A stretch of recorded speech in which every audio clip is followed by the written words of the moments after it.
Assalamualaikum warahmatullahi wabarakatuh. Halo teman-teman, video kali ini kami akan menjelaskan tugas mata kuliah Dasar-Dasar Bioteknologi yang diampu oleh dosen Dr. Darmawati M. Taher, SPD, MSI, dengan judul Antibiotik Rekombinan, Perkembangan Terbaru dalam Teknologi Antibodi.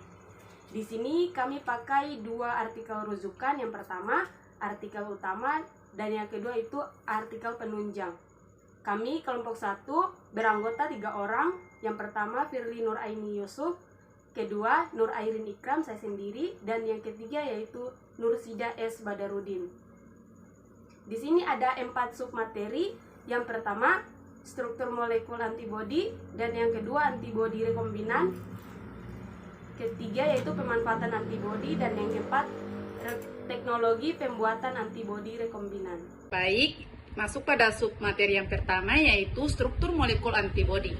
Molekul antibodi sebagai contoh pada respon pertama masuknya antigen ke dalam tubuh. Dikeluarkan antibodi yang disebut IgM. IgM atau imunoglobulin M merupakan antibodi dengan ukuran paling besar berbentuk pentameris 10 area epitop pengikat dan teredar segera setelah tubuh terpapar antigen sebagai respon imunitas awal pada rentang waktu paruh sekitar 5 hari. Antibodi M adalah antibodi dasar yang berada pada plasma B dengan rasio serum 13%. Baik, materi yang selanjutnya yaitu peristiwa inflamasi atau alergi yang terjadi karena reaksi antara antibodi imunoglobulin E dan juga antigen. Antibodi yang efektif dan digunakan tubuh dalam jangka waktu lama dikenal sebagai imunoglobulin G. Semua antibodi di atas mempunyai struktur hampir sama yang berbentuk huruf Y dan disebut sebagai imunoglobulin. Sel plasma yang menghasilkan antibodi yaitu imunoglobulin. Imunoglobulin terdiri dari 2 rantai polipeptida berukuran besar yang disebut sebagai rantai berat dan 2 rantai polipeptida berukuran kecil disebut sebagai rantai ringan.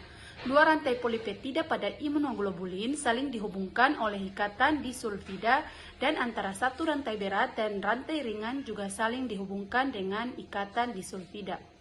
Terdapat 2 jenis rantai ringan yang telah diketahui yang disebut dengan gamma dan kappa.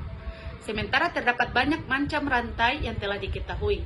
Rantai berat yang menentukan apakah antibodi tersebut termasuk golongan imunoglobulin G, imunoglobulin M, imunoglobulin A, imunoglobulin D, dan imunoglobulin E.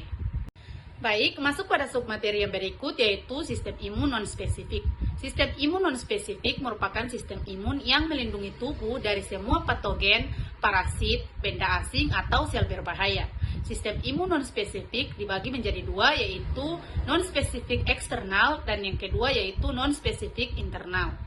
Berikut sistem imun spesifik. Sistem imun spesifik merupakan lapisan pertahanan yang dikhususkan untuk patogen dan parasit tertentu. Sel yang bekerja pada sistem spesifik adalah limfosit B dan limfosit T. Baik, materi selanjutnya yaitu antibodi rekombinan. Struktur loop variabel fragmentasi merupakan bagian yang paling bertanggung jawab terhadap spesifitas dan aktivitas antibodi dalam mengeliminir antigen. Karena bagian inilah yang mengikat antigen dan selanjutnya mengedapkan antigen tersebut. Sampai saat ini dikenal 2 jenis antibodi rekombinan, yaitu fragmentasi variabel dan variabel fragmentasi rantai tunggal. Fragmentasi variabel juga mempunyai fungsi dan efektivitas yang sama dalam menghilangkan antigen dari dalam tubuh. Variabel fragmentasi rantai tunggal. Fragmentasi variabel merupakan unit terkecil dari molekul hemoglobin yang berfungsi untuk aktivitas pengikatan antigen. Variabel fragmentasi rantai tunggal hanya terdiri dari bagian variabel antibodi yang berasal dari rantai berat dan rantai ringan, sehingga variabel fragmentasi rantai tunggal merupakan molekul terkecil yang masih mempunyai aktivitas antibodi untuk mengikat antigen. Pemanfaatan antibodi rekombinan. Pemanfaatan antibodi rekombinan sangat spesifik karena antibodi ini hanya mengenali epitop tertentu dari suatu antigen. Antigen yang berbeda kadang-kala memiliki epitop yang sama. Hal ini seringkali menimbulkan kesalahan pada saat dilakukan deteksi menggunakan antibodi rekombinan. Teknologi pembuatan antibodi rekombinan. Antibodi rekombinan dibuat melalui rangkaian proses PCR, seleksi dan ekspresi antibodi. Ada dua bagian besar pembuatan antibodi rekombinan, yaitu produksi plasmid yang mengandung gen antibodi yang diinginkan dan produksi antibodi rekombinan yang terlarut. Tahap awal pembuatan antibodi rekombinan adalah dengan mendapatkan gen pengkode antibodi yang diinginkan.